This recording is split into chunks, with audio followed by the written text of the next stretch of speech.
atmosfer iklim ini akan memiliki arti ya, yang tentu akan memberikan manfaat untuk berbagai bidang dan sektor.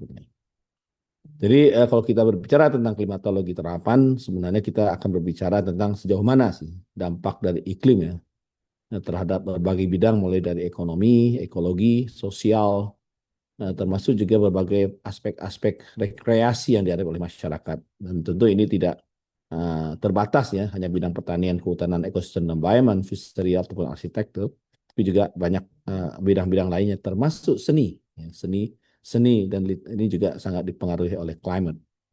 Nah, itu ini menarik nih, bagaimana ini iklim juga berhubungan dengan seni dan lain sebagainya, dan bagaimana iklim juga mempengaruhi budaya dari suatu masyarakat gitu ya. Nah, jadi ini banyak juga ilmu yang menggali tentang hal ini, termasuk para antropologis itu juga mencoba menggali lebih jauh bagaimana climate juga sebenarnya membentuk ya budaya dari suatu masyarakat tertentu gitu ya. Jadi menarik sebenarnya bidang-bidang klimatologi terapan ini ya untuk bisa ditekuni. Gitu. Nah, beberapa definisi lain. Jadi klimatologi terapan juga bisa didefinisikan sebagai bentuk analisis ya iklim atau data-data iklim yang kita coba aplikasikan pada berbagai kegiatan yang sifatnya itu operasional. Jadi kalau kita lihat apa yang masuk dengan kegiatan operasional itu kita sudah paham itu merupakan berbagai upaya khusus yang ada di berbagai sektor gitu ya, baik industri, manufacturing, engineering, pertanian dan lain-lainnya untuk mengaplikasikan ya informasi iklim ini untuk berbagai tujuan. Nah, di antaranya adalah pengembangan tentang klimatologi pertanian, klimatologi penerbangan, klimatologi industri, klimatologi bangunan, biometeorologi, termasuk juga pertambangan dan lain sebagainya. Ya. Dan kegiatan operasional bisa kita definisikan juga sebagai pemanfaatan data iklim di dalam membangun teori atau langkah operasional ataupun praktek untuk menyelesaikan masalah-masalah praktis yang berimplikasi pada lingkungan sosial dan ekonomi. Jadi dari definisinya bisa dirasakan betapa luasnya ya bidang klimatologi terapan ini. Jadi kalau apa yang bisa kita gambarkan secara diagram secara sederhana, jadi klimatologi itu beririsan dengan berbagai banyak bidang ilmu yang lain. Nah, irisan-irisan inilah yang kita sebut sebagai terapan. Bagaimana ilmu klimatologi, bagaimana data iklim dipakai itu bisa diaplikasikan, diterapkan di dalam menyelesaikan beberapa persoalan yang ada di setiap bidang atau sektor lain gitu ya. Nah ini sebagai contoh terkait antara hubungan iklim dengan lingkungan dan sistem sosial. Ini juga salah satu bentuk aplikasi iklim ya yang bisa membantu dalam proses pembuatan keputusan, termasuk juga menyusun strategi maupun langkah-langkah operasional pada sektor-sektor yang dimaksud ya. Di mana tujuan akhirnya adalah bagaimana iklim ini bisa dimanfaatkan untuk mengoptimalkan ya, manfaat positif dari kondisi suatu keadaan atau iklim dan bisa juga meminimumkan kemungkinan dampak-dampak negatif yang ditimbulkan oleh iklim gitu ya. Nah, mari kita lihat ruang lingkup klimatologi terapan ya. Jadi dari sisi aplikasi ini adalah summary dari apa yang sudah saya sampaikan tadi. Jadi dalam konteks aspek aplikasinya ilmu iklim ini diantara adalah pemanfaatan data iklim untuk tujuan praktis. Ya. Jadi sering ini didefinisikan sebagai analisis iklim ya, terhadap data iklim yang dalam kaitannya dengan aplikasi yang berguna untuk tujuan operasional seperti yang sudah saya gambarkan tadi, bisa digunakan untuk menggambarkan, untuk menafsirkan, atau menjelaskan ya hubungan antara kondisi iklim dengan aktivitas yang sensitif terhadap cuaca. Kemudian juga fokus pada interaksi iklim dengan masyarakat atau sektor. Ini dijelaskan sebagai kajian ya terkait dengan hubungan antara iklim dan fenomena lain yang berdampak terhadap manusia. Ya. Serta kemungkinan kita memanipulasi iklim untuk memenuhi kebutuhan manusia dengan menekankan sifat lintas sektoral yang berorientasi pada pemecahan masalah. Gitu ya. Kemudian aspek aplikasi yang lain adalah terkait dengan orientasi dalam pengambilan keputusan dan kebijakan. Jadi iklim juga dijadikan sebagai pertimbangan bagaimana keputusan akan dibuat di dalam konteks saat ini dan juga ke depan. Gitu ya. Jadi ini dipahami sebagai domain khusus ya, yang ini sebenarnya menunjukkan persimpangan antara ilmu sosial dan ilmu alam sebenarnya, yang dimana memakai ulang kembali aktivitas manusia terkait iklim dan bagaimana itu mengintegrasikan muatan iklim ke dalam institusi, ke lembaga gitu ya, tata kelola, termasuk juga aplikasi kebijakan. Jadi banyak gitu ya, terutama yang berhubungan dengan masalah penanganan bencana ini sangat terkait nanti dengan proses-proses ini gitu. Kemudian cakupan interdisiplin. Ini diidentifikasi juga sebagai bidang interdisipliner yang melibatkan klimatologi serta para ahli hidrologi, baik pertanian, teknis, bisnis, kedokteran, karena penerapan itu tersebar di banyak disiplin ilmu. Ya, jadi oleh karena itu seperti saya sampaikan tadi, jadi klimatologi ini beririsan dengan bidang-bidang yang lain. Irisan ini yang kita sebut aplikasi eh, klimatologi. Ya. Kemudian bidang terapan spesifik sektor, ini juga banyak ya. Mulai dari yang berhubungan dengan pertanian, kita kenal dengan agroklimatologi, itu juga applied klimatologi sebenarnya.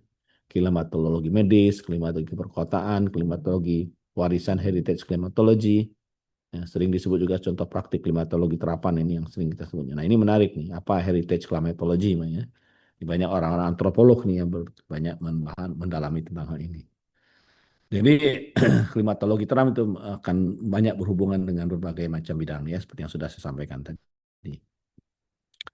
Nah, saya ingin encourage Anda semua gitu ya, untuk mencoba dari apa yang sudah saya jelaskan tadi, gitu, ya, apa yang terbayang ya di pikiran Anda semua tentang hal-hal yang Anda hadapi sehari-hari ataupun yang Anda amati ya di dalam berbagai persoalan ya. eh, yang ada di bidang-bidang lain yang Anda lihat itu sebenarnya sangat erat kaitannya dengan persoalan iklim dan aspek terapannya banyak yang bisa dikembangkan di situ. Nah, saya ingin mendengar nih dari Anda semua, voluntary ya, siapa yang ingin mencoba menjelaskan ya, kira-kira bagaimana ilmu klimatologi ini bisa diterapkan di bidang apakah kehutanan, perikanan, arsitek, pertambangan, ya, macam-macam. Nah, silakan. Saya ingin mencoba mendengar terlebih dahulu bagaimana Anda memahami apa yang saya jelaskan secara singkat tadi tentang applied climatology ini. Ayo, siapa yang mau mencoba berkontribusi? Silakan. Saya tunggu nih. Saya mau mencoba jawab, Prof. Silakan, Kaila. Oke, jadi menurut saya karena klimatologi itu cangkupannya luas sekali ya. Contohnya misalkan di bidang peternakan dan juga pertanian. Kayak misalkan kita menanam sesuatu gitu, misalkan menanam jagung. Nah, kita kan juga harus menghitung kayak bulan keberapa itu tuh musim panen, bulan keberapa itu tuh musim hujan gitu, sehingga nanti hasil dari tanamannya itu sesuai gitu sama musimnya, sehingga hasil panennya itu bagus. Kalau misalkan di peternakan kayak kita juga harus ngitung gimana kelembapannya, terus gimana curah hujannya, gimana pola iklim di suatu daerahnya, sehingga ternak-ternak ini tuh ada kenyamanannya tuh tercapai gitu, kenyamanan termalnya seperti itu. Lalu di bidang komunikasi kita juga perlu, misalkan kita nanti lulus di bidang meteorologi jadi BMKG nih. Nah, kita kan harus menginterpretasi data yang kita punya kepada masyarakat supaya masyarakat itu paham gitu.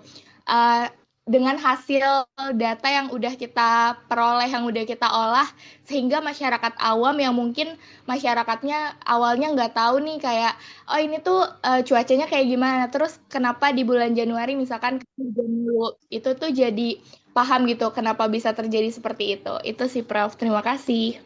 Baik, good, bagus. Ya, paling tidak Anda bisa memahami apa yang dimaksud. Tapi boleh, kalau boleh saya tanya lebih lanjut ini umpamanya ya. Tadi kan Anda menjelaskan, Kaila menjelaskan bahwa iklim kalau di bidang pertanian tuh salah satunya bagaimana kita bisa melakukan penanaman sehingga hasilnya baik dan seterusnya tadi ya. Pertanyaannya adalah bagaimana Anda mencoba memahami dan juga melakukan semacam analisis ya terhadap kondisi iklim sehingga memang iklim itu bisa digunakan ya informasi iklim itu bisa digunakan untuk merancang strategi model pola tanam ataupun budidaya tanaman harus dikembangkan sehingga tadi yang seperti disampaikan hasilnya menjadi lebih baik atau kalau itu dampak yang kurang itu dampak buruk dari iklim itu bisa kita minimalkan gitu. Apa yang perlu dilakukan? Bisa nggak? Coba digali dan pikirkan. Yang lain boleh juga mencoba berpikir. Silakan.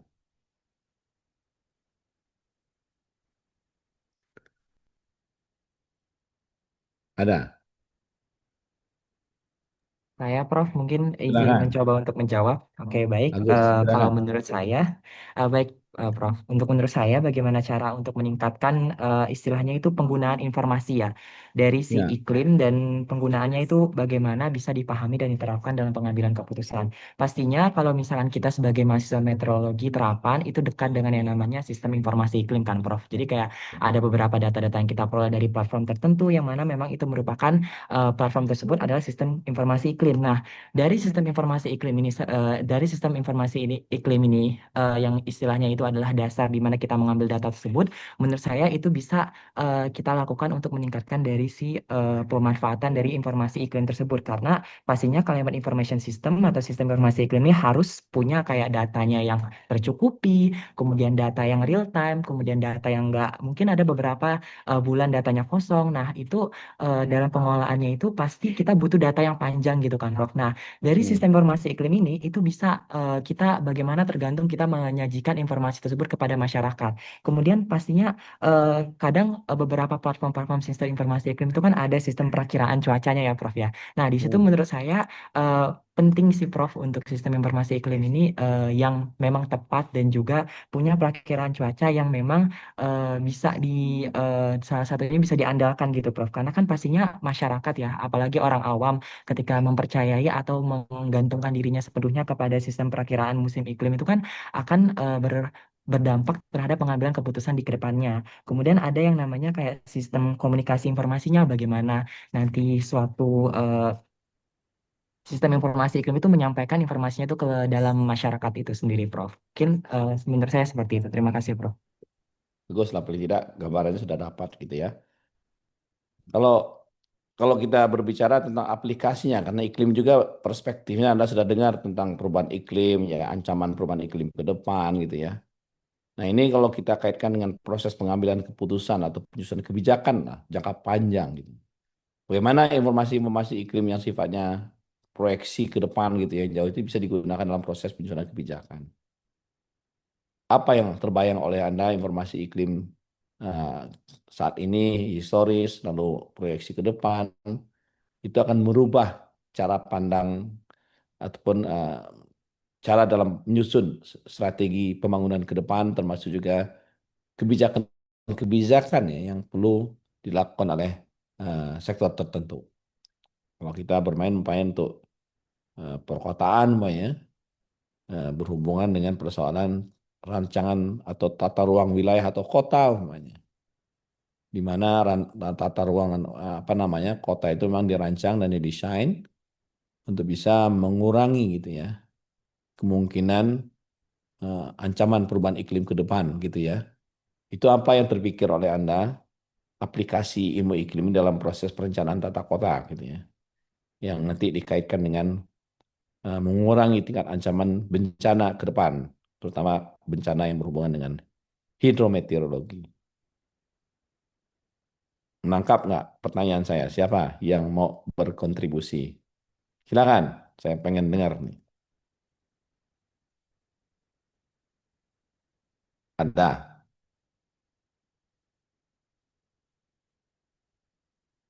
Saya panggil kalau nggak ada yang jawab nih ya.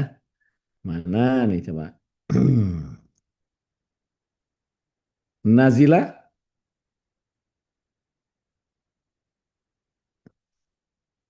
Nazila, silakan. Nazila Safaatul Usma. Iya, Bapak, mohon maaf, Pak. Sinyal saya tadi bermasalah. Oke, coba sekarang bisa sudah menangkap dari apa yang saya tanyakan? Halo? Bapak, mohon maaf, boleh diulang pertanyaannya? Baik. Tadi teman Anda sudah mencoba menjelaskan ya tentang bentuk contoh aplikasi iklim gitu ya atau klimatologi terapan ini applied climatology. Nah, pertanyaan saya apa yang terbayang oleh Anda ya atau yang bisa Anda pikirkan terkait dengan penerapan informasi atau iklim ini dalam proses penyusunan strategi dan kebijakan yang terkait dengan tata ruang umpamanya, di mana informasi iklim bisa digunakan umpamanya di dalam mencoba mendesain tata ruang atau merancang tata ruang yang bisa ya mengurangi dampak negatif dari perubahan iklim ke depan, khususnya terkait dengan bencana ya, hidrometeorologi sebagai contoh. Apa yang terbayang oleh Anda iklim ini bisa digunakan untuk itu?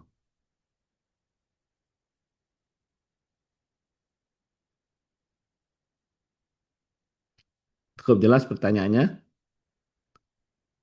Nazila? Halo?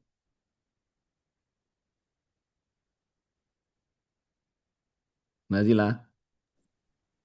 Iya baik Bapak, tadi pertanyaannya bagaimana data informasi iklimnya dalam merancang tata ruang yang mengurangi dampak negatif terkait misalnya bencana Ya, hidrometeorologi bukan ya, Bapak? ya, benar, Pak. Coba.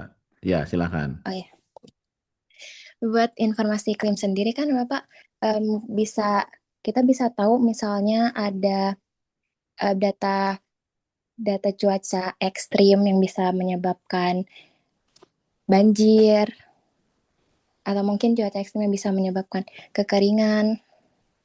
Ya, Di situ mungkin kita bisa uh, ada kebijakan gitu dalam dalam upaya mitigasi. ya. Kalau Ya, oke, ya, terus? misalnya um, misalnya area rawan uh, bisa dijadikan ruang terbuka supaya mencegah adanya banjir gitu, misalnya.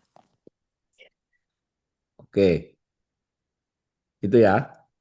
Ya, Itu jadi kan bisa jangka diperbanyak pendeknya tuh. vegetasi juga. Ya, ya, oke. Nah, itu bagaimana Anda melihatnya nanti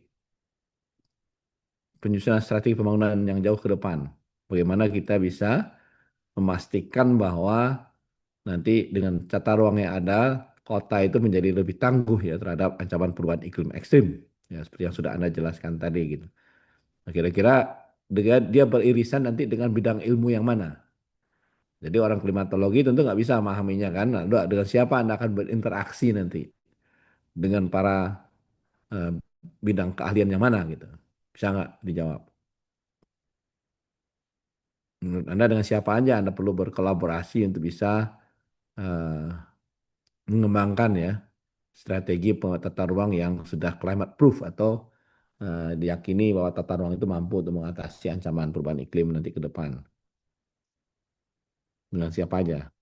Bisa? Izin menjawab, Prof. Silakan. Untuk dengan kolaborasinya itu mungkin bisa dengan Dinas PUPR, di mana bisa melakukan desain drainase jalan dan infrastruktur.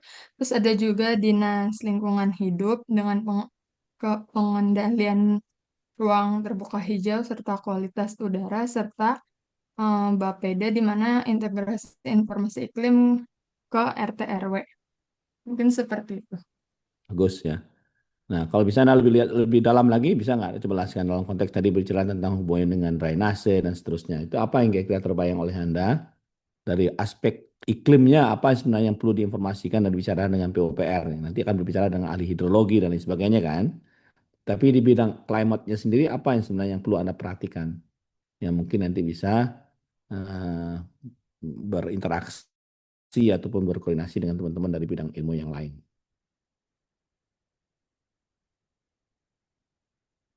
Boleh, yang lain juga boleh bisa menjawab.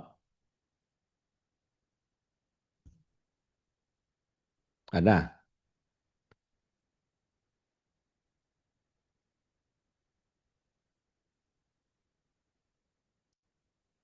Tidak ada? Tadi saya kata kuncinya tadi sudah disinggung tentang iklim ekstrim. Lalu drainase seperti apa yang perlu dirancang itu ya, sehingga dipastikan ancaman perubahan iklim bisa diminimalkan. Nanti pasti akan pertimbangan nanti dengan irisannya adalah orang ekonomi. Kenapa sih kalau rancangan drainase dibuat sedemikian rupa mungkin cost-nya terlalu besar. Nanti bisa dikembangkan bagaimana dia dikombinasikan dengan pendekatan nature based solution. Solusi berbasis alam nanti Anda bicarakan juga tersinggung dengan masalah ruang terbuka hijau ya, wilayah tangkapan hujan dan lain sebagainya. Nah, kalau Anda lihat itu secara umum gitu secara keseluruhan apa yang terpikir oleh Anda itu yang kira-kira aspek iklimnya yang perlu dianalisis sehingga memang bisa digunakan untuk sebagai input dalam proses penyusunan perencanaan tata ruang, termasuk juga desain dari drainase yang sedang akan dikembangkan tadi, sesuai dengan jawaban Anda tadi. Apa yang terbayang oleh Anda? Dalta, Diva mau coba menjawab lagi atau teman-teman yang lain? Silakan. Mungkin yang lain dulu Pak, masih dipikirkan. Siapa yang lain? Saya mau coba Bapak. Baik, silakan.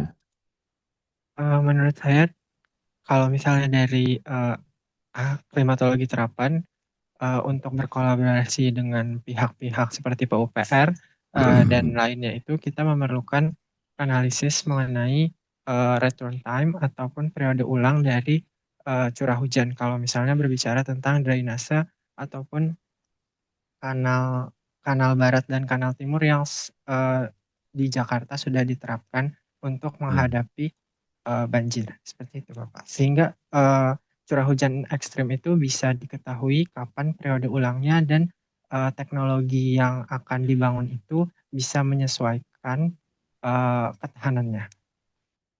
Oke, bagus ya. Tapi kalau boleh dijelaskan lebih jauh, teknologi untuk penanggulangan masuk itu seperti apa? Kalau dihubungkan dengan desain drainase umpamanya. Yang sudah ada tuh periode ulang atau return period ya dari kejadian-kejadian ekstrim. Jadi informasi itu kan tahu, tapi bagaimana Anda menganalisisnya, hasil return period ada, lalu itu sebenarnya digunakan untuk apa?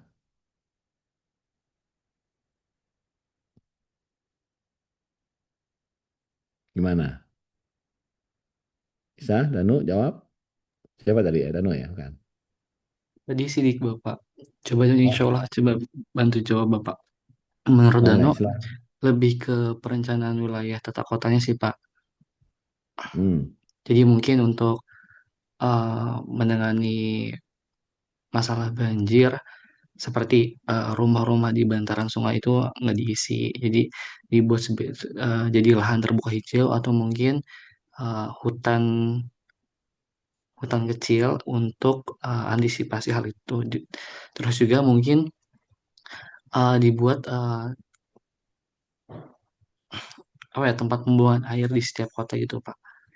Jadi mungkin seperti kayak waduk untuk antisipasi banjir itu sendiri Pak.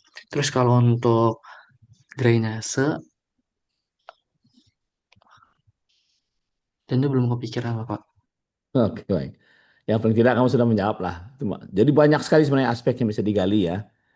Nah, saya menginginkan Anda hari ini ya, ini kan praktikum ya. Coba Anda gunakan waktu ya yang ada ini untuk diskusi kelompok. Ya, ini ada berapa orang semuanya kita ini 73 sekarang. Berapa semuanya tadi? Kita mahasiswanya ada berapa? Tugasnya nanti bisa 80. diserahkan 80. Berapa tadi? 89. 89. Nah, kalau 89 nanti bagi menjadi kelompok-kelompok, satu kelompok maksimum 5 orang. Ya, bagi-bagi diri Anda ke dalam kelompok-kelompok. Nah, masing-masing kelompok coba diskusikan antar kelompok. Kira-kira apa bentuk ya, bentuk aplikasi iklim ini di dalam bidang-bidang lainnya. Apakah itu pertanian, apakah itu penerbangan, apakah itu pertambangan, apakah itu penataan kota, apakah itu finansial atau banking gitu ya. Dengan perbankan juga berhubungan itu. Nah, Anda bisa lihat nanti riset-riset kakak kelas Anda bagaimana iklim juga diterapkan di bidang perbankan gitu ya. Kemudian di asuransi, banyak sekali itu sebenarnya. Tetapi saya ingin Anda mencoba men-trigger dari sekarang ya. Walaupun nanti kuliahnya kita akan memberikan beberapa metode teknik analisis yang bisa digunakan nantinya. Tapi di awal ini saya minta dan men-challenge Anda juga untuk mendiskusikan secara kelompok untuk memahami ya secara dalam, lebih dalam. Atau paling tidak paham sih apa yang dimaksud dengan klimatologi terapan, bagaimana aplikasi bidang lain yang nanti akan memudahkan nanti di dalam kuliah-kuliah kita selanjutnya nanti ya di sampai akhir semester ini. Cukup jelas tugasnya. Nanti ditulis ke dalam bentuk paper nanti ini siapa anunya nih? Asistennya ada 3 orang ya, Kaila. Kaila. Di sini ada yang join juga Prof asistennya. Siapa asisten? Mana asistennya siapa? Tolong nanti ini tugas ini dijadikan tugas pertama praktikumnya ya. Nah, kita anggaplah praktikum hari ini digunakan untuk itu, diskusikan nanti antar kelompok, nanti bisa dikumpulkan minggu depan. Jadi hasil diskusinya nanti dituangkan dalam tulisan gitu, maksimal 2 halaman saja. Ya, bisa ditambah dengan ilustrasi, penjelasan gitu ya. Dan jangan lupa bagaimana interaksinya dengan bidang ilmu yang lain ya. Nah, karena tadi kita mencoba menjelaskan bagaimana iklim ini bisa diterapkan pada berbagai bidang, apakah itu pertanian, perikanan, dan seterusnya.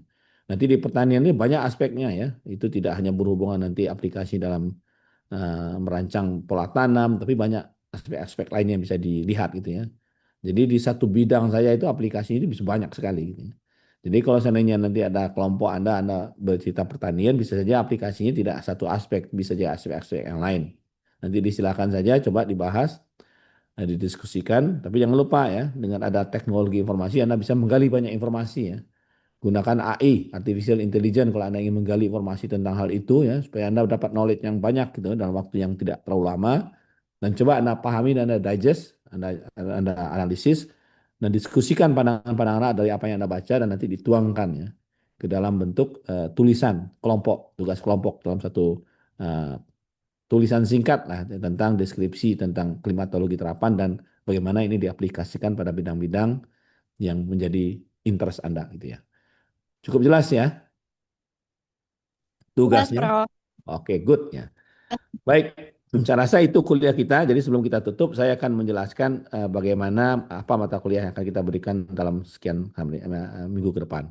Ya, jadi jadi nanti kita dalam materi kuliah ini akan ada informasi tentang pendahuluan. Hari ini sudah kita sampaikan. Kemudian nanti kita akan menjelaskan sistem informasi iklim. Dari Anda, teman Anda juga menyinggung ini sangat penting nih sistem informasi iklim. Apa sih sebenarnya sistem informasi iklim itu? Apa sih ya komponen-komponennya gitu ya? Lalu bagaimana informasi iklim digunakan untuk melakukan analisis risiko, apa yang kita maksud dengan risiko gitu ya, iklim, risiko iklim, pola risiko iklim, dan juga nanti kita bicara tentang analisis kerentanan ya. Nah ini nanti kita akan coba bahas, dan nanti mungkin akan ada sedikit modifikasi sana sini ya dengan perkembangan materi yang ada, tapi ini garis besarnya seperti ini ya. Nah, nanti situ sampai ujian tengah semester, nanti ujian apa namanya setelah itu nanti kita akan mencoba banyak membahas tentang aplikasinya pada berbagai bidang ya, baik pertanian, wirausaha, pariwisata, kesehatan, asuransi dan lain sebagainya gitu ya.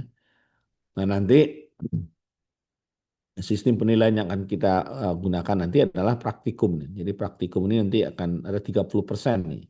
Saya beri bobotnya besar gitu ya, supaya Anda nanti mengerjakan tugasnya dengan baik. Kemudian tugas penulisan kelompok, nah, salah satunya yang sekarang ini memangnya itu hanya 10%, ya, tapi nanti akan ada tugas-tugas kecil yang lainnya.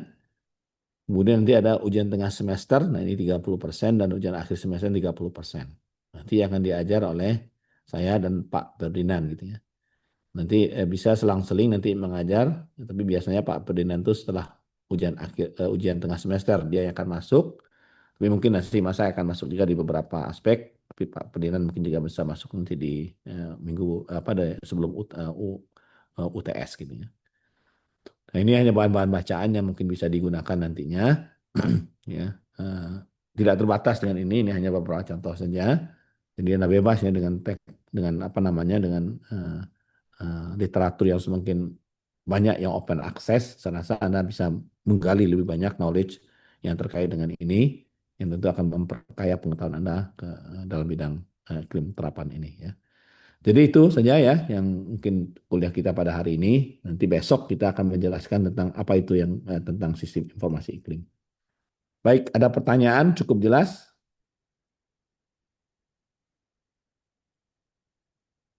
Tidak ada pertanyaan berarti dianggap oke ya.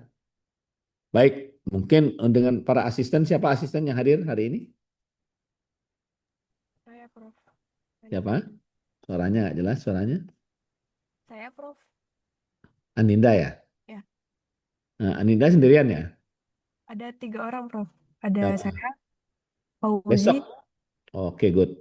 Aninda, Fauzi, besok bisa hadir nggak besok? besok pagi. Ya, Insya kalau Allah nggak bisa, bisa. Prof. Kalau nggak bisa, nanti kita bisa bicara Zoom saja. Bisa, tapi. Insya Allah bisa. Oke, saya mungkin besok bisa nanti sekitar jam berapa ya? Eh, atau bisa hari ini aja setelah ini. Atau nanti ini semuanya pada di kampus atau di mana sih? Mungkin di tempatnya masing-masing, Prof. Oh, enggak di Mas. Oke. Oke, kalau gitu gini aja apa? Anida. Eh, Anida masih punya kan panduan praktikum yang dulu.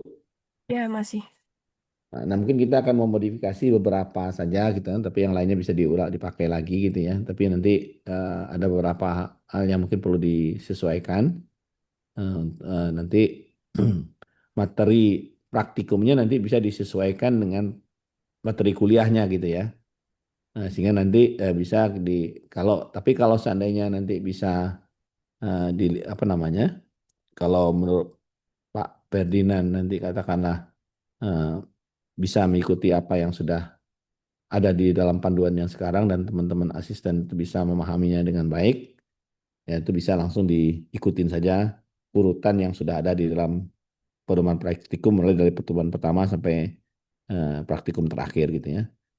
Nah, tapi nanti khusus yang materi-materi praktikum yang dari saya mungkin ada sedikit penyesuaian penuh modifikasi ya mungkin nanti kita bisa diskusikan dulu sebelum nanti diberikan materinya ke teman-teman mahasiswa Anda. Mungkin gitu, anak. Masih punya ya tapi penuh praktikumnya. Masih, Prof. Nah, nanti saya akan kirimkan WA ke grup asisten ya. Eh, materi mana yang mungkin perlu kita coba sesuaikan dengan perkembangan yang ada. Mungkin nanti yang bagian praktikum Pak Ferdinand nanti mungkin akan ada juga penyesuaian sedikit gitu. Ya. Ya, baik, Prof. Oke, baik. Mungkin itu saja sih yang bisa saya coba yang saya sampaikan dan mudah-mudahan apa namanya semua besok bisa hadir dan saya juga bisa pulih juga lumayan lah gitu. Saya istirahat saya di rumah dulu. Mudah-mudahan besok bisa datang ke kampus ya. Baik, cukup. Saya cukupkan sekian. Terima kasih. Ya, Assalamualaikum warahmatullahi wabarakatuh. Waalaikumsalam warahmatullahi wabarakatuh. Terima kasih, Waalaikumsalam. Terima kasih, Prof. Prof. Makasih, Sama-sama. Bapak. Baik, ya.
Assalamualaikum teman-teman semua, selamat siang.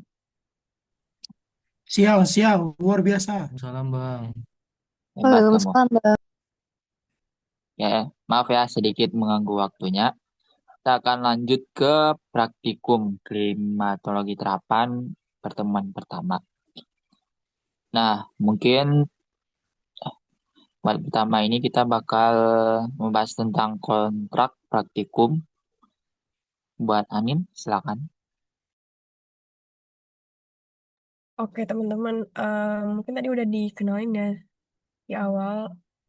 Perkenalkan, aku Aninda dan aku di sini jadi asprak teman-teman selama kurang lebih 1 semester bersama Fauzi dan Anissa Sri Ahwati. Mungkin ini ada kontrak juga yang perlu teman-teman perhatikan isinya. Jadi yang pertama itu kehadiran praktikum wajib 100%, di mana praktikan yang memiliki kehadiran kurang dari 100% tanpa adanya alasan yang jelas akan ditahan atau dikeluarkan, atau nilainya itu tidak akan dikeluarkan. Terus yang kedua, kontribusi nilai praktikum adalah 30% dari total nilai secara keseluruhan. Tadi yang udah dipaparin juga sama Prof. Pur. Terus presentasi nilai akhirnya itu terdiri dari laporan atau tugas praktikum, terus ada PBL, kuis, dan keaktifan dengan proporsi nilai seperti berikut. Lalu nanti akan ada kuis juga yang dilaksanakan sebelum UTS dan sebelum UAS.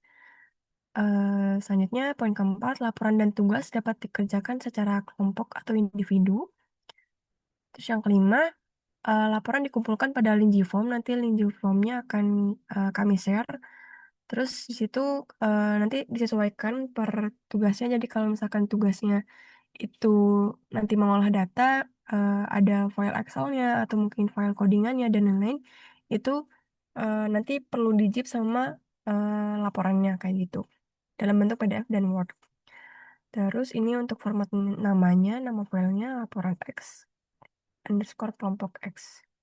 Terus yang poin ke-6, laporan maksimal dikumpulkan pada hari Selasa pukul 22.00 waktu Indonesia Barat. Nah, untuk yang poin ke-6, apakah teman-teman setuju atau ada yang mau nego atau cukup? Gitu.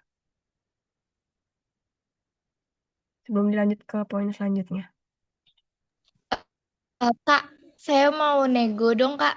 Kan sebenarnya di hari Rabu itu ada 2 praktikum ya. Yang pertama ada Metsat, meteorologi satelit, terus yang kedua ada klimatologi terapan.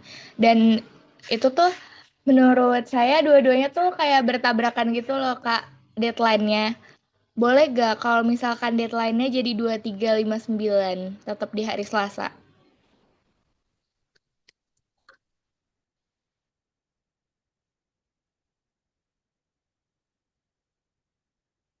Deadline yang Matstat berapa? Tanggal berapa? Jam berapa? 2200, Kak. Oh,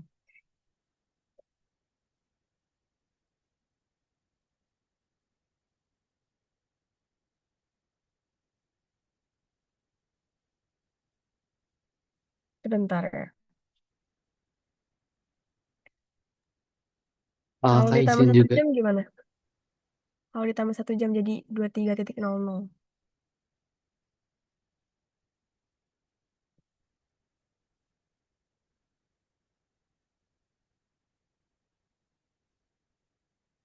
Kalau nggak bisa di atas itu sih. 23.00. Gimana teman-teman?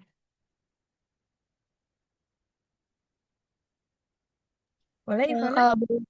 Kalau boleh tahu pertimbangan 23.00 tuh apa, Kak?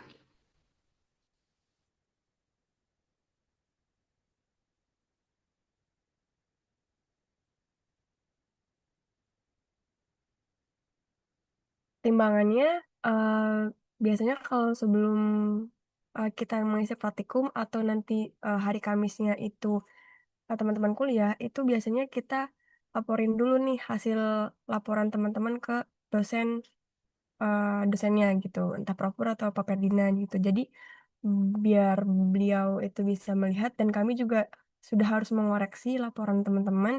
Jadi biar ada waktu kita juga untuk mengoreksi. Jadi deadline-nya pukul 23.00 kayak gitu. Jadi biar ada waktu juga buat kami untuk mengoreksi kayak gitu.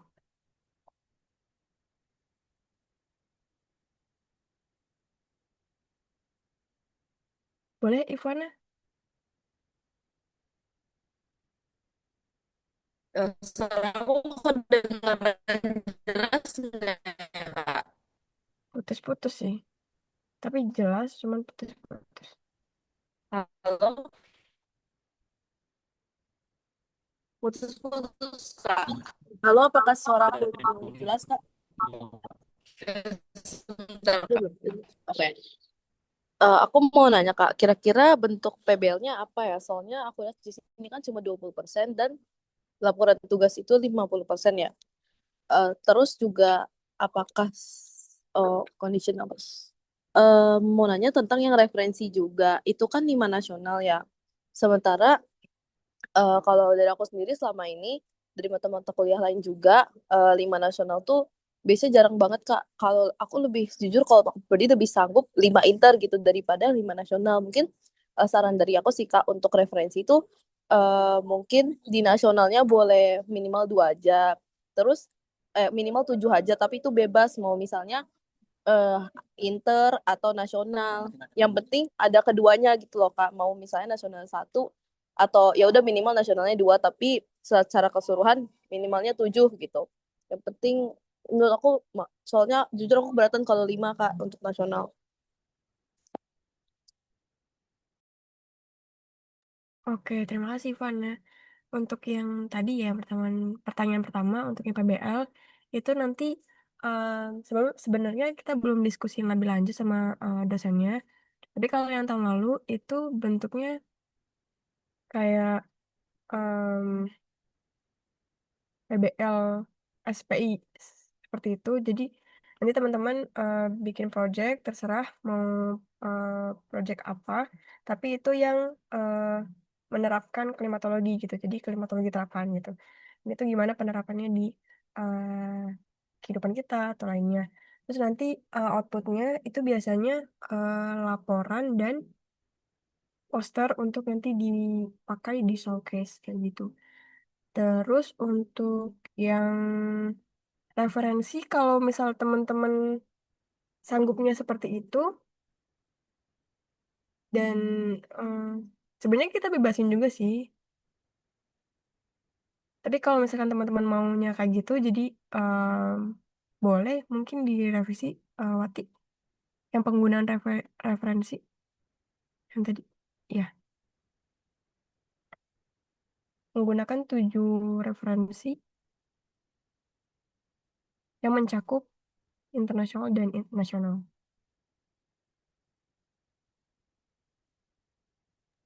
Oke, makasih banyak Kak. Oke, terima kasih. Oke. Selanjutnya boleh Kayla? Oh ya Kak, izin masuk ya buat yang PBL. Kalau misal PBL-nya mirip kayak SPI, menurut aku itu cukup showcase juga. Dan kalau misal nilainya cuma 20% sama kayak kuis, itu menurut aku kurang pas gitu Kak. Apa bisa ditambahin gitu Kak, misalkan jadi 30 atau 40 karena pengerjaannya cukup rumit juga.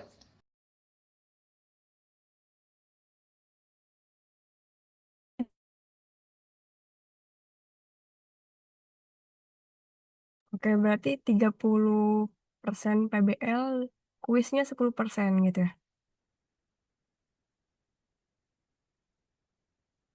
Kalau saran dari Kayla. Boleh deh Danu dulu dari tadi. Aspen. Oke Kak, sebelumnya terima kasih Kak. Dia pengen nyampein apa yang udah disampaikan sih mungkin sama Ivan dan sama Kayla juga. Nah, dia setuju sama Kayla mungkin PBL bisa dinaikin kali Kak untuk persentase nilainya dan mungkin laporan atau kuis bisa dikurangin. Jadi PBL-nya cukup dinaikin. Terus untuk masalah referensi yang dipakai, boleh nggak sih Kak 5 referensi, entah itu internasional atau nasional gitu. Karena aku nggak tahu ya ini klimatologi terapan tuh bakal banyak jurnalnya apa enggak. Aku belum cek-cek juga. Cuman menurutku 5 untuk jurnal ilmiah tuh udah cukup gitu untuk sebagai landasan. Sama mungkin satu lagi Kak. Tadi kan untuk jamnya tuh bakal ada kemungkinan untuk dimundurin ya Kak. Karena kita ada tabrakan juga sama mata kuliah lain. Jadi mungkin Danu minta kebesaran hati kakak kali ya untuk nilai keterlambatan tuh boleh nggak sih 5 poin tuh per 1 jam gitu atau mungkin ada ide lain gitu dari teman-teman. Makasih Kak.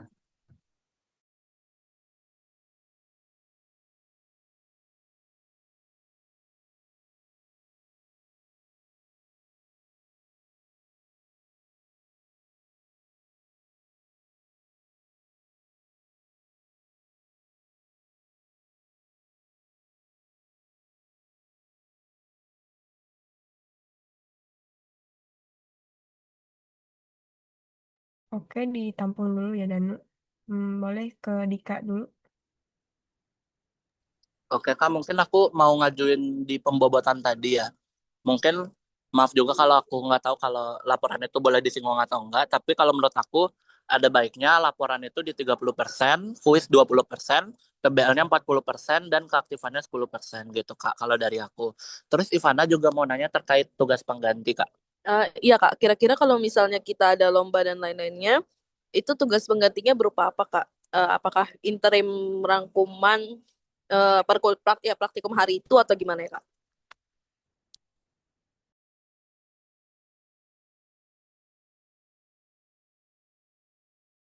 Oke, terima kasih. Ada yang mau bertanya lagi?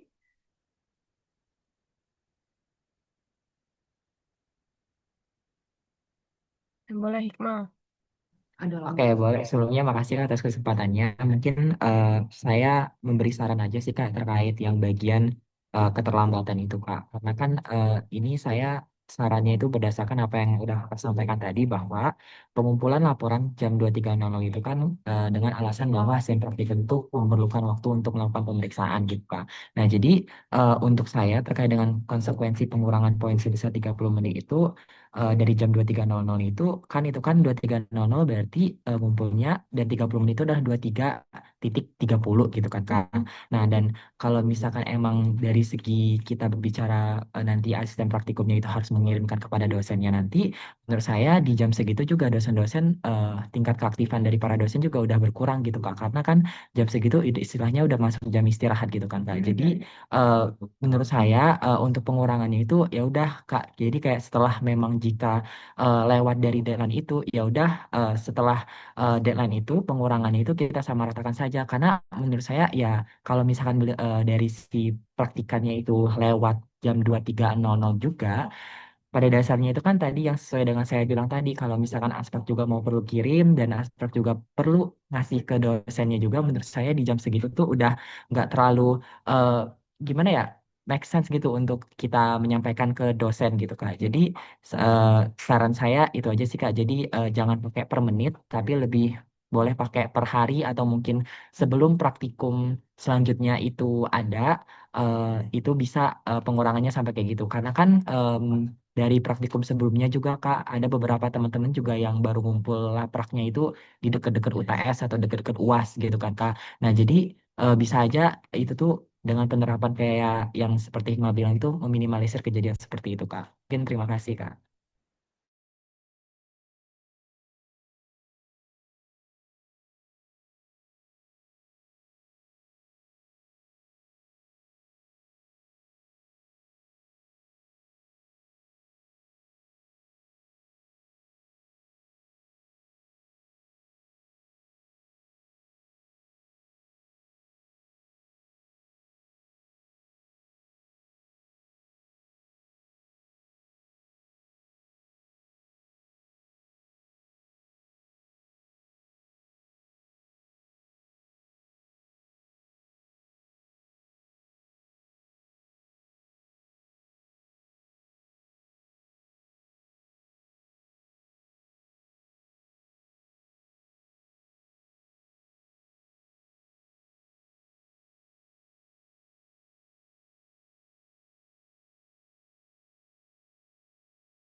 Oke, terima kasih atas pertanyaannya.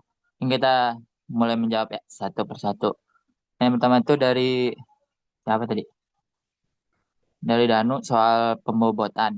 Nah, mungkin pertanyaannya itu kan PBL itu dalam penilaiannya itu terkhusus buat apa? Nah, mungkin sedikit aku jelasin ya. PBL di sini tuh lebih tepatnya tuh di saat showcase-nya. Jadi kayak teman-teman teman-teman saat showcase tuh presentasi ke dosennya tuh bagaimana, karena itu ada bentukan apa sih namanya spreadsheet penilaian dan juga apa sih poster infografisnya gitu. Nah sebenarnya buat pembobotan kalau teman-teman mau dinaikin juga bisa di mungkin paling maksimalnya itu di 40%. Yang dimana berarti pengurangan poin di 40 laporan, 10 kuis, 40 PBL dan 10 keaktifan. Nah sampai situ aman tidak teman-teman? Boleh diulang nggak, Kak? Sorry. Eh, Pokoknya intinya tuh kalau emang mau PBL-nya dinaikin, berarti laporan atau tugasnya kita kurangin di 40%. Nah, kuis kita kurangin di 10%, dan PBL kita naikin ke 40%. Kayak gitu. Paham tidak? Paham, Bang. Oke. Aman kayak gitu?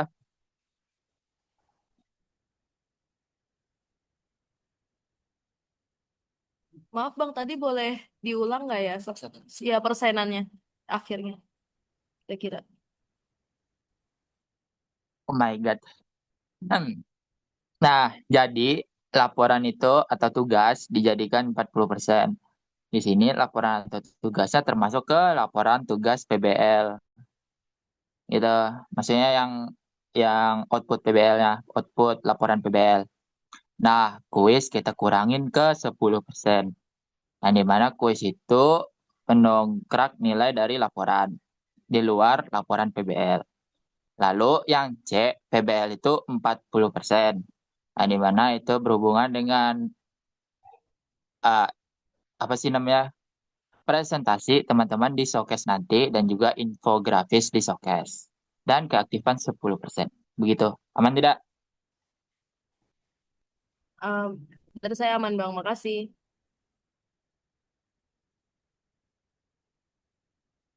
Oke, aman ya. Boleh diganti Wati? 40, 10, 40.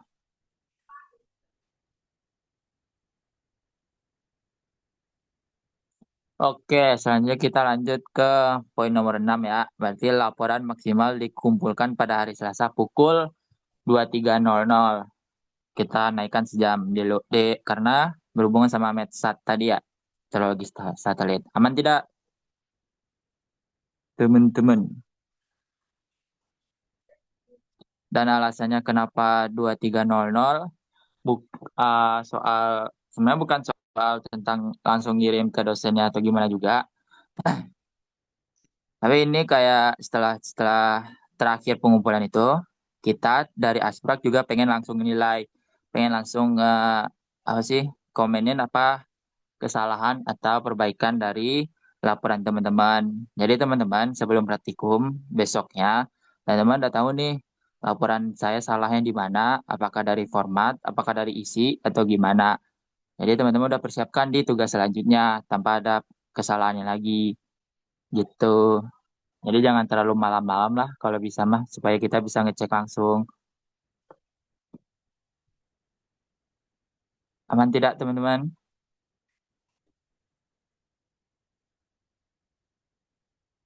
Jam 23 jam 23.00. Setuju tidak?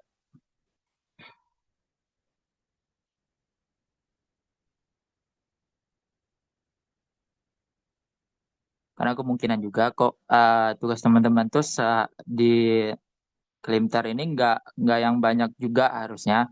Karena ada juga beberapa yang kelompok itu lebih banyak kelompok sih lebih tepatnya mah. Dan pengolahan data pun kita langsung di praktikum. Jadi harusnya nggak yang terlalu susah lah.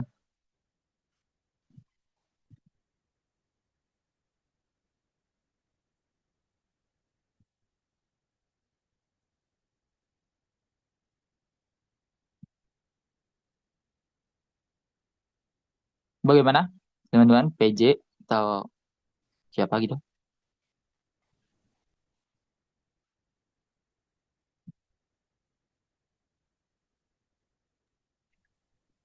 Izin masuk, Bang, sorry. Sebelumnya kalau emang mungkin sekiranya aku nggak tahu ya teman-teman yang lain setuju apa enggak sih. Dari aku sendiri sih agak kurang setuju ya Bang, karena jujur masih 2 laprak di hari itu, jadi agak gimana gitu Bang. Tapi mungkin aku mau ngasih solusi aja gitu Bang. Ini ini dari pemikiran gue aja ya Bang. Jadi kalau emang sekiranya mempertimbangkan abang pengen langsung ngecek, mungkin bisa nggak sih kita hari ini aja pas praktikum sebelum praktikum gitu. Hari H tapi sebelum praktikum gitu bang. Untuk pengumpulannya aja. Mungkin pengumpulan bisa banget nih bang.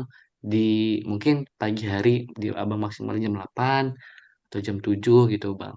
Untuk pengumpulan lapraknya.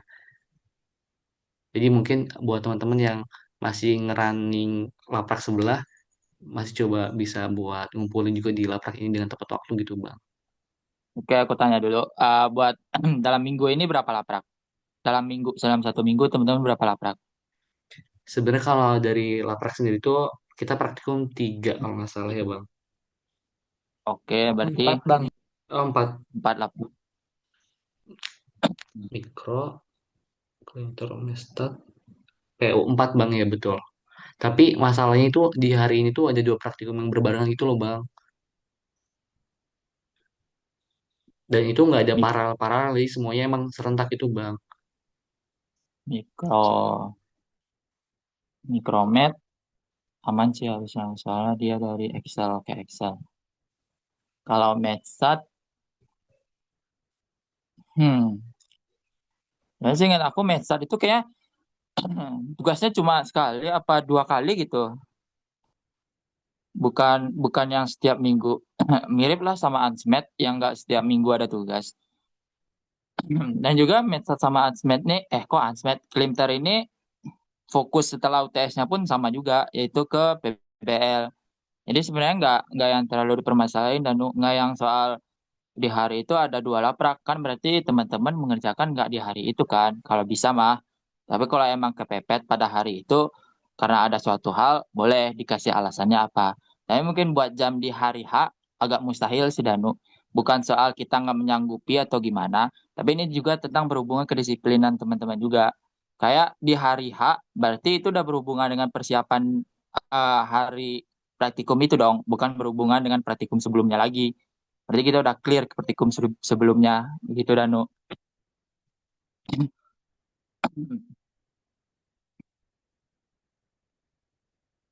Nah di sini teman-teman 4 laprak ya, dan itu nggak jauh beda sama teman-teman di semester 4 laprak juga kan.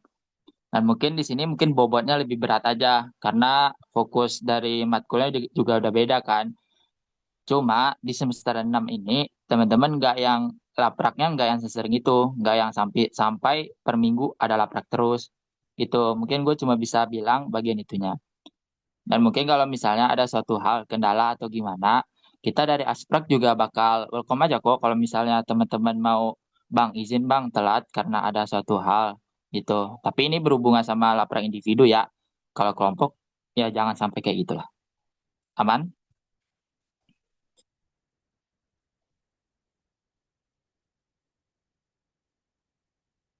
Aman teman-teman, biar langsung diketik nih 2300, lanjut ke poin ke-7 tentang keterlambatan tadi. Aman bang, lanjut bang. Oke, Wati, tolong Wati. Oke, kita lanjut ke 7 terdapat konsekuensi berupa pengurangan nilai sebesar 5 poin per 30 menit. Nah, kata Al tadi kan kayak, eh coba pertanyaannya diulang lagi Al. Sebenarnya aku cuma nanggapnya kayak mending gak usah aja gitu, atau dihitungnya per hari gitu. Menurut saya Bang, ini kalau misalkan pengurangan ya, kan itu sebesar 5 poin per 30 menit. Nah, kalau misalkan biasanya ya beberapa kasus-kasus tertentu biasanya teman-teman tuh kadang-kadang juga ngumpulin rampraknya ya kasus buruk ya Bang ya. Itu kayak di ujung UTS, kadang-kadang di penghujung UTS baru ngumpulin semuanya. Bahkan ada yang ngilang gitu kan Bang. Dan juga kalau misalkan menurut saya lewat dari 2300 juga pada dasarnya itu kan mau dia nanti lewat 2330, mau lihat dia lewat 000 atau enggak 0030 30 juga, yaitu pada dasarnya sama aja gitu kan. Kayak aku nggak tahu ya Bang ya, pasti itu menyulitkan aspek juga kan untuk melakukan pengecekannya gitu kan. Jadi ya udah, kalau misalkan mau memang pengurangan 5 poin, kenapa nggak kayak per hari aja gitu Bang. Jadi selama rentang itu masih 5 poin gitu Bang. Jadi karena dari satu sisi juga nggak bakal ngeberatin ya, karena kan tadi ini menindaklanjuti dari si deadline 2300 yang kita sempat kontra terkait sama praktikum mata kuliah lainnya gitu kan Bang. Jadi eh, menurut Al seperti itu sih Bang, pemikirannya. Oke. Terima kasih ya, Al. Nah, mungkin sebenarnya eh, bagus sebenarnya pemikiran Al nih supaya tidak memberatkan dari kita juga sebagai asprak. Cuma teman-teman dong yang berat. Semakin teman-teman lama juga, semakin banyak laprak yang tertumpuk. Dan juga eh, 5 poin per 30 menit tuh ibarat kayak sebisa mungkin teman-teman jangan telat gitu loh. Supaya ya kedisiplinan aja sih. Sebenarnya kita sangat sangat menuntut di sini tuh kedisiplinan teman-teman. Dan alasannya ada poin juga supaya teman-teman tuh kayak saya nggak sih pengurangan poin ini terhadap pengorbanan teman-teman dalam mengeluarkan menyelesaikan laprak gitu. Ntar kalau per hari yang ada teman-teman kayak ya udah besok juga cuma pengurangan 5 poin juga kok, mending ngumpulin besok. Ya pemikiran-pemikiran pemikiran kayak gitu yang lama-lama bikin teman-teman nggak disiplin gitu loh. Ini bukan soal tentang nilai aja sih teman-teman, tentang teman-teman dalam menyelesaikan laprak-laprak per minggunya itu. Begitu Al. Jadi kemungkinan nggak bisa sih Al buat disetujui itu dan bakal tetap di 5 poin per 30 menit. Kalau misalnya emang mau apa? Dinego paling di jamnya aja dijadiin kayak sejam 60 menit gitu. Karena karena jujur guys di Klimter ini laprak yang individu tuh kayak cuma cuma satu apa dua gitu. Karena sisanya itu laprak kelompok. Jadi gimana teman-teman koordinasi sama kelompoknya.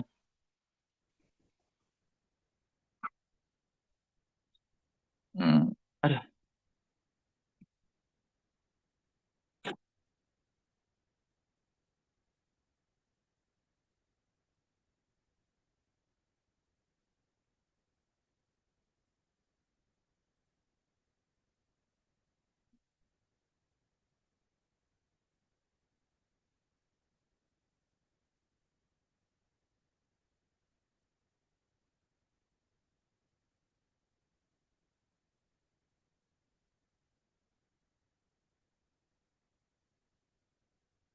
Oke teman-teman kalau ada pertanyaan soal yang tujuh ini atau kurang ngerti atau gimana, tanyakan saja.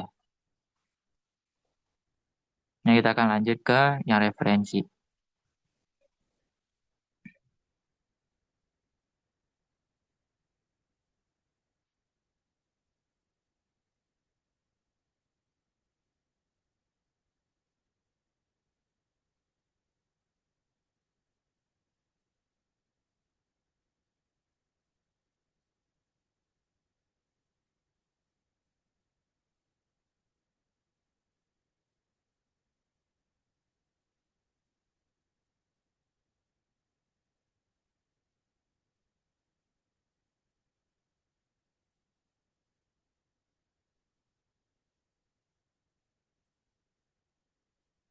Gimana teman-teman? Apakah sudah aman? Apa masih dibingungkan?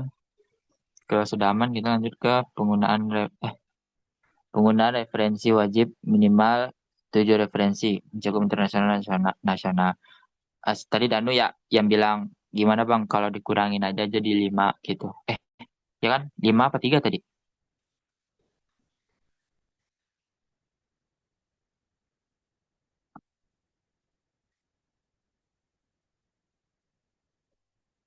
Danu 5. Oh 5. Eh bentar ya. Ya aku cek ini dulu. Cek buat tugas kirimtar sebelumnya itu berbentuk laporan atau interim. Karena kalau laporan 7 itu udah paling minimal. Kecuali kalau interim boleh di bawah itu. Sebentar.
Oke teman-teman, setelah dilihat ternyata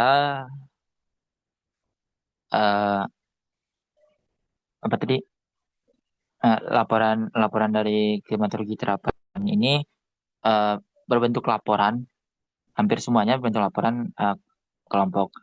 Dan laporan itu emang dari ketentuannya itu paling sedikit referensi itu 7, nggak boleh kurang dari 7, baik itu nasional dan internasional. Begitu.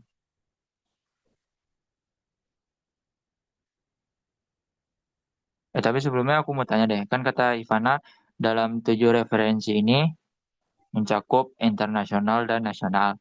Berarti otomatis tidak ada penambahan poin apabila teman-teman pakai internasional, begitu. Nggak masalah. Atau ya udah disamain aja poinnya antara internasional dan nasional. Bukan poin jadinya. Kayak ya udah minimum dari laporan kayak gitu gitu loh. Aman tidak Ivana kayak gitu? Hmm. Jadi disamaratain aja internasional dan nasional.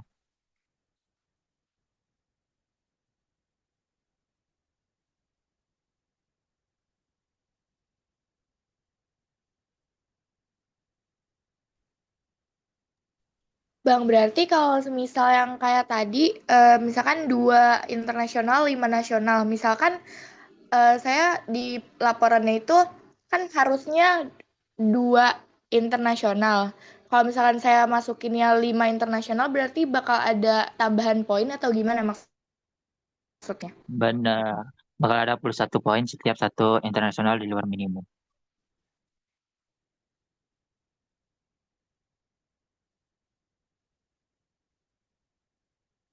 Nah, aku tanyain lagi pasti nih. Kalau emang ya udah penggunaan referensi wajib minimal 7 referensi mencakup internasional dan nasional, otomatis nggak ada penambahan waktu berarti. Iya, berarti itu cuma memenuhi standar doang, standar dari laporan kita.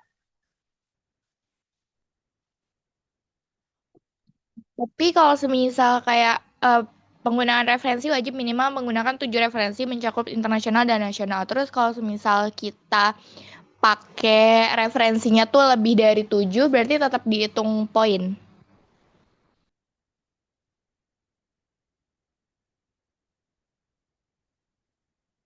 Lebih dari 7 dihitung poin ya. Hmm, hmm, hmm.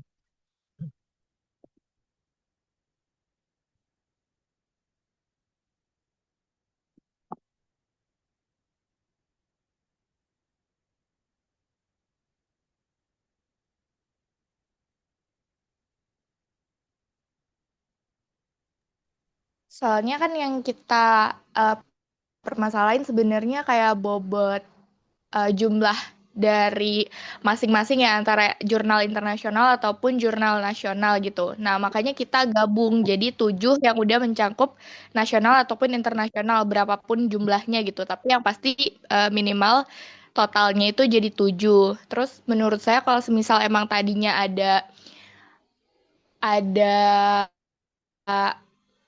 penambahan poin kayak gitu, menurut saya kalau semisal referensinya lebih dari 7 itu tetap ada penambahan poin sih, Bang. Gitu.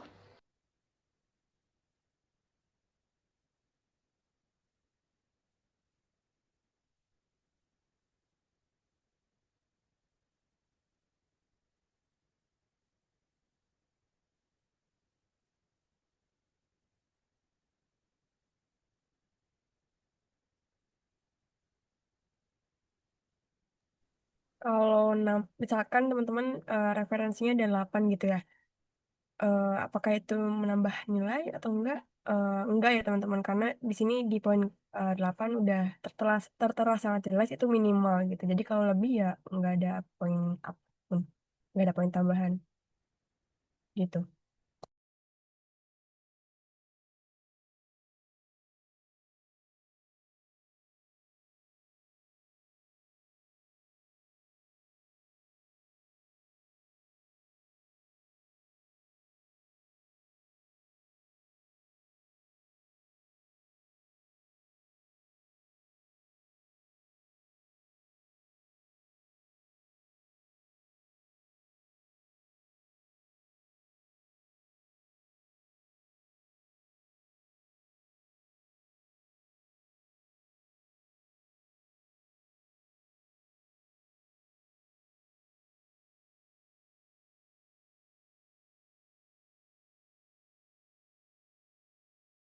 Oke, lanjut ya ke poin ke-9. Wati boleh scroll ke bawah, agak scroll ke bawah.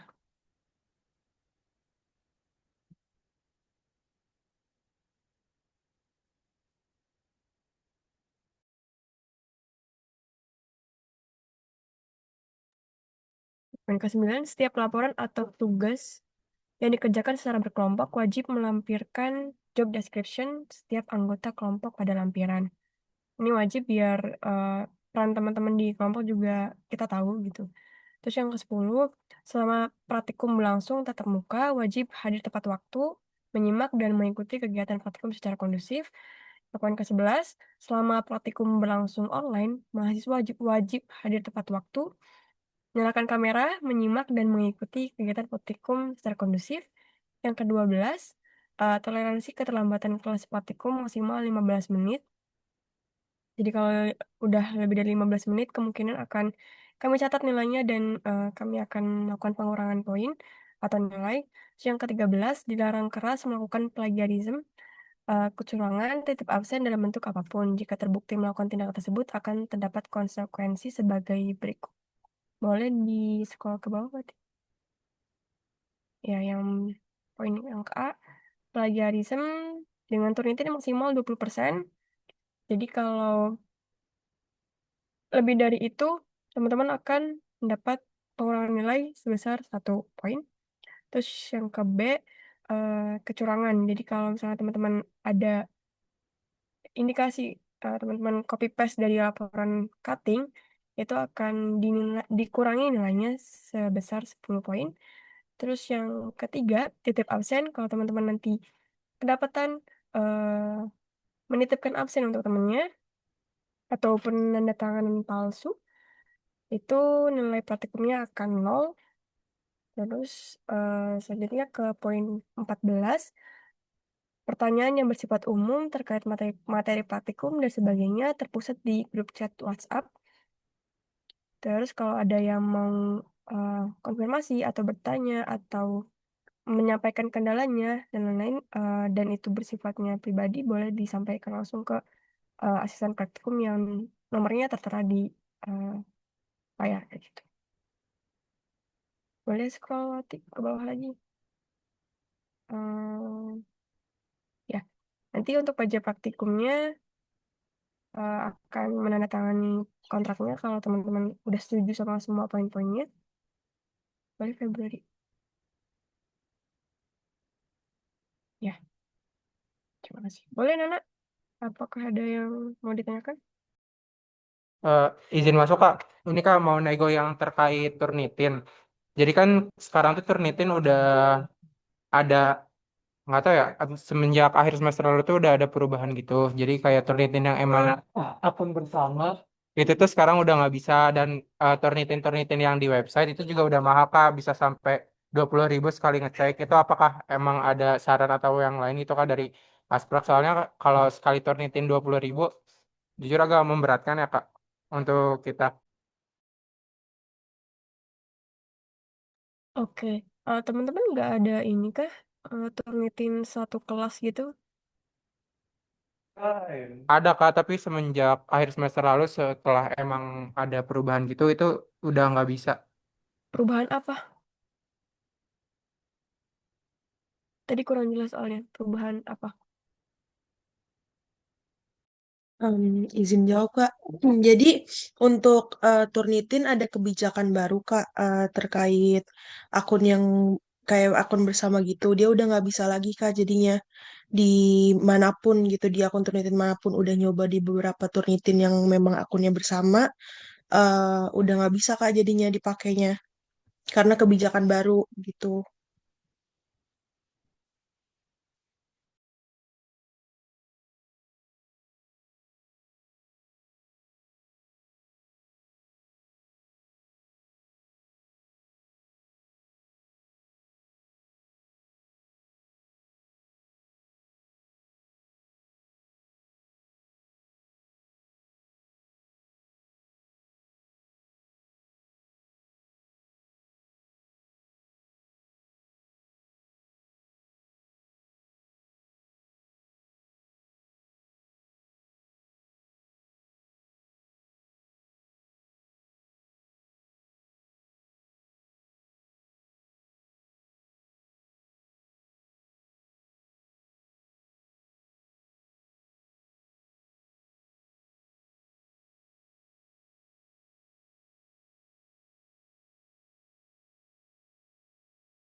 Oke, mungkin nanti didiskusikan dulu ya sesama Aspra karena kita baru tahu juga dari teman-teman soal itu. Jadi mungkin nanti kita hold dulu, terus kita cari solusinya terlebih dahulu. Oke, terima kasih tadi yang udah nyampein Nana dan Maharani.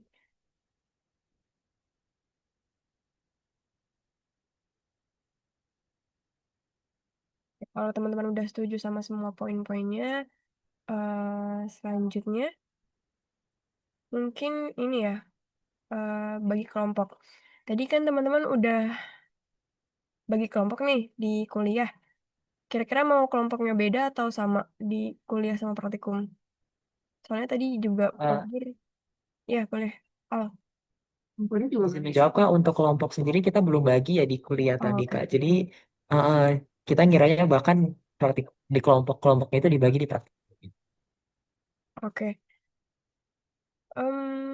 Kalau gitu, apakah mau Asprak yang ngebagi atau teman-teman sendiri yang mau ngebagi kelompoknya? Jadi satu kelompok, jadi ada 8 kelompok gitu.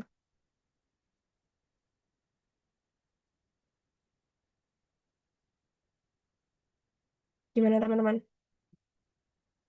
Maaf Kak, Hmm, izin masuk. Buat kelompok praktikum itu totalnya 8 ya Kak, berarti satu kelompoknya 10 orang atau ya kan? Iya, antara 10 atau 11, ada 10 dari 11. Nah, soalnya kalau misalkan kelompok yang praktikum tadi Prof. Guringnya bilang maksimalnya satu kelompok 5 orang. Jadi kayaknya Iya bakal Kak. beda kelompok deh Kak. Oh, tadi aku salah dengar berarti ya. Aku tadi dengarnya Tadi dari 8. Prof. Bur itu saya sama mungkin Kaila juga nyatet ya. Tadi dibilangnya untuk satu kelompoknya itu diskusi ya, terutama karena kan praktikum nanti tugasnya itu sebagai praktikum pertama maksimalnya 5 orang. Oh, masih mana 5 orang. Hmm. Lima. Banyak banget.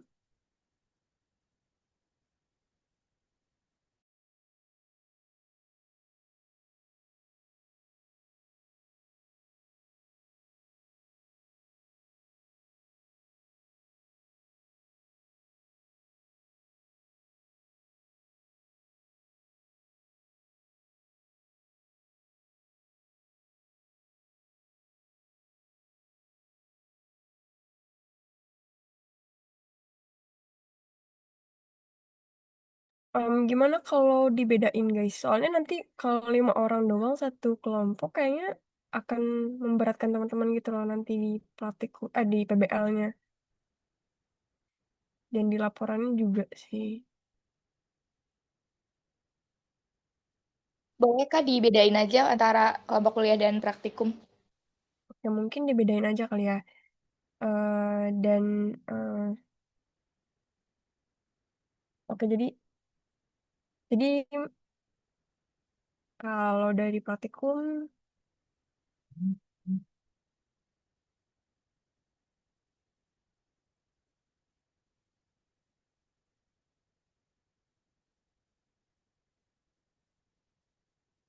bentar. Oh iya, mau kita yang ngebuat atau teman-teman yang ngebuat kelompoknya?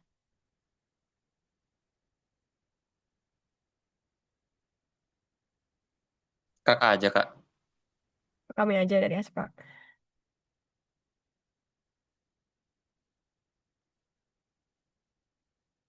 Oke, nanti akan kami bagi kalau kayak gitu.